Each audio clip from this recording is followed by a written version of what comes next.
My name is Elle, and I am part of the Willamette Valley Mankind Project communications team. And I'm here with J.S. Bird to discuss his book, The Boy Who Painted Fire. Yeah, hello out there in MKP land. I am J.S. Bird. I was initiated back in Massachusetts at the Clara Barton Center in 1999. And I've been part of iGroups ever since, for the most part. Some groups in Massachusetts, and then also out since I've been in Oregon for the last 20 years. And let's see, I was also, in terms of sort of being relating, I guess one of the things I'm here to do is relate how the MKP experience affected my book. And I was also involved in Boys to Men for a little while, or a few years when we had it here in Oregon, in the Valley. Staffed those weekends, and then I was really interested in that work, and then myself and some other men from the Valley MKP brothers also did some workshops for 19 to 30-year-old men for a few years, sort of out, just on our own, but incorporating aspects of men's work into those weekends for those young men. A lot of those young men came from my classes, since I teach at Lane Community College. Thank you, J.S. And just so the readers, the viewers and readers at home can know, what is your book about? Well, it's about a lot of things. So, on the one hand, it's a male identity book and a mentor role book. So, there's one of the main characters, or the main character, is a young man who is, like many young men in our culture, confused and angry and addicted and unsure of what he's doing in his life and what manhood even is for him. And so he gets an opportunity to, you asked me what it's about, right? Yes. That's the question. Okay, a lot of things in my head. So he, through an unusual set of circumstances, gets an opportunity to go to school, and he's interested in art. And so this journey is sort of a coming of age story that is wrapped around the hero journey story. So in the typical hero journey story, the initiate is kind of launched on this journey by accident. And so that kind of happens to him through he gets in trouble and he ends up in college out of that circumstance. And then he has to meet allies on, the hero journey. The next phase, you meet allies. And so some of the people he meets, his teachers and so forth in art school, become his allies. And on this journey, one has to receive a talisman. So the talisman, in a certain sense, are his paintbrushes, as he learns how to be a painter. And then he has to overcome his demons and the typical hero journey and come out on the other side of that transformed. Definitely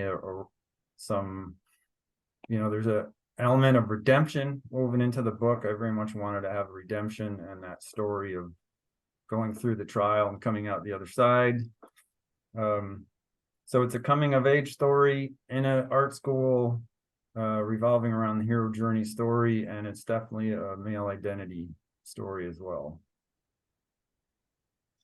Thank you. And why did you feel compelled to write this book? Well, the main reason is because I never read it. So I've always been a reader, and I've never read this book. So first of all, as an artist and as a teacher and as an art student, I saw how art can transform lives. There are many of my students that have changed their lives through working through the creative process. One student in particular from upstate New York took one painting class on a lark, and without going into too much detail, she had suffered a great deal of trauma as a young person, and worked that out through her art, and then went on to grad school and became an art therapist. and is now a successful art therapist in upstate New York. And so there's that same kind of journey of how she really transformed herself and healed herself through the artistic process and is now out in the world helping others do that. So there's the conceptual issue and the important idea about creative process that I think maybe a lot of people don't quite understand of how that can transform a life. So there's that piece. And then I also, as an art educator, I wanted to help educate people about art. So there's, in this book, there's a lot of times, you know, there's incidents that happen where this person is learning about art, the main character, which is helping the reader learn about art, you know, but in an entertaining way. It's not a textbook, you know, it's fiction. But that's woven in about elements of creating, elements of seeing, aesthetics, process pieces, and how that can affect someone's psychology, their inner being. And I just never read anything like this. And I'm like, this is a great story. This story needs to be told.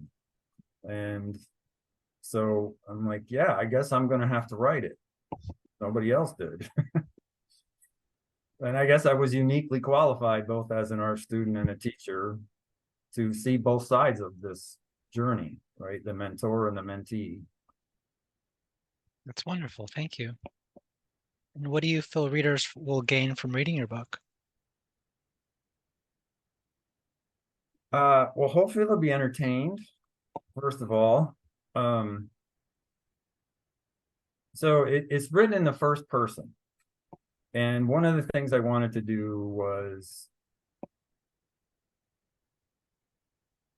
sort of give the voice of the character as he changes. So actually the way the book is written is sort of like his dialogue.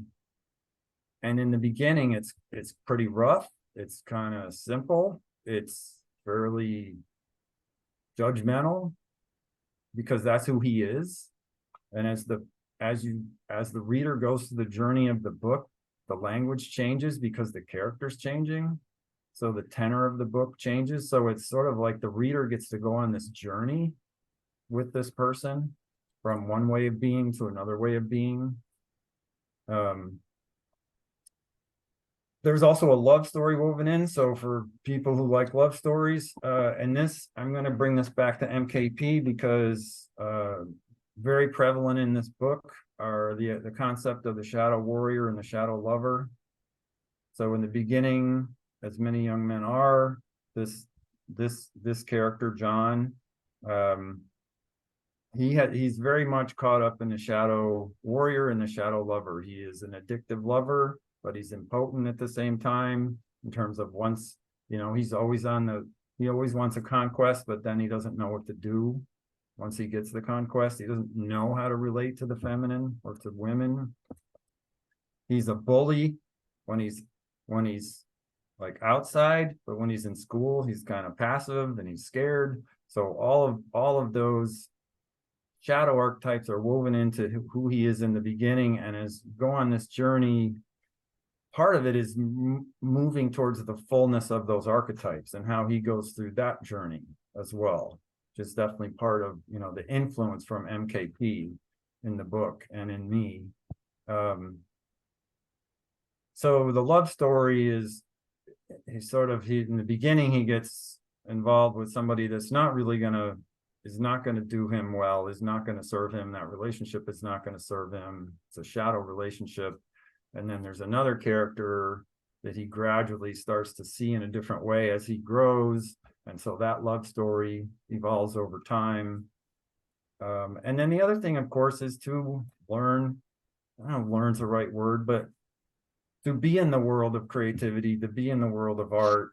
You know, there's elements of art history woven into the book, so that, you know, ideally it's entertaining, but also I think people would learn something about art that they probably or may not already know about.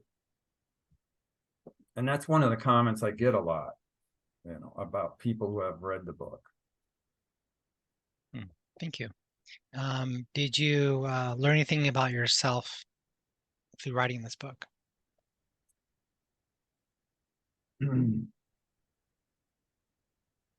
Well, I learned that it takes a long time to write a book.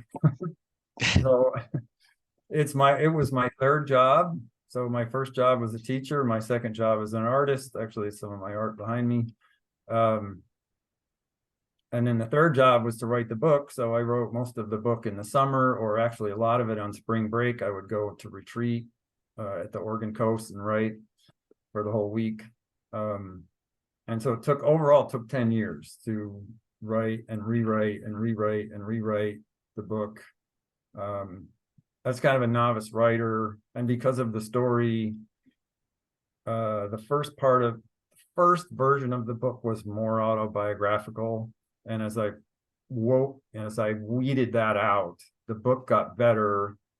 It became fiction, and that weeding out, all of that took a long time because I'm not an experienced book writer. I learned that it's hard to market a book, at least for me. But I think what I learned as a writer is the magic of writing. I've heard this said by many other authors, and I found it to be absolutely 100% true, that when I could fall through the window into the world of this book, I was not making it up. The characters were telling me about their life. So I actually learned about the characters by writing the book. They were like people to me, and I would not have known these people without writing the book. And particularly Cindy, who was the main female character. When I first started the book, she was going to be a very small part of the first part of the book. But she just kept worming her way, like, nope, I'm going to be in this scene, and then I'm going to be in this scene, and then I'm going to be in this scene. Oh, and by the way, I'm going to be the love interest. And by the way, my parents are this, and I lived here, and this and that happened, and I don't want to give too much away. This happened with my sister. And like, she just became this person that I had no idea even existed. It was magical. That's it's pretty amazing. And where can your book be gotten from? Currently, really the best place is on Amazon, unfortunately. So it's published through Amazon, so that's the best place to get it. You can just search J.S. Bird, B-I-R-D, The Boy Who Painted Fire. Oh yeah, I was going to show it. There you go. And everything's backwards. So yeah, and there's a bunch of reviews on Amazon. People can read the reviews, see what you think. Wonderful. And is there a way to get in contact with you if people would like more information or be more involved? Yeah, I guess email. Y Deer Studios. That's like YDER, like a deer studios. That's the name of my business, Yellow Deer Studios. So it's ydeerstudios@gmail.com. Okay. And I know you mentioned, Elle, if there would be any interest in a reading or a signing or anything like that, which I think would be awesome. If we had people that were interested, we could do something at Tsunami Books. I do enjoy talking about it. I am a terrible salesman, but there's a lot I can say about it once I get going. So yeah. Okay. Yeah, I mean, we can put that in the newsletter. And if you have interest in attending a book signing, you can email us at info at WV, that's Willamette Valley, mkp.org. And do you have anything else to add? Let's see, I made some notes.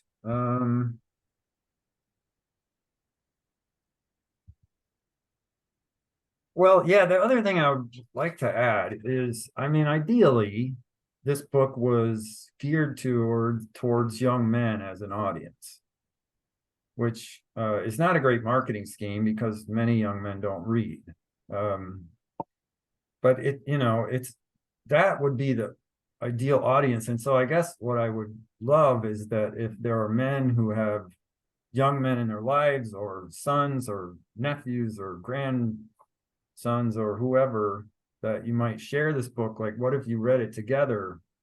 You know, a young man and a father, or, you know, whoever, mentor, child, any, whatever, would be great to read that and have a discussion about it.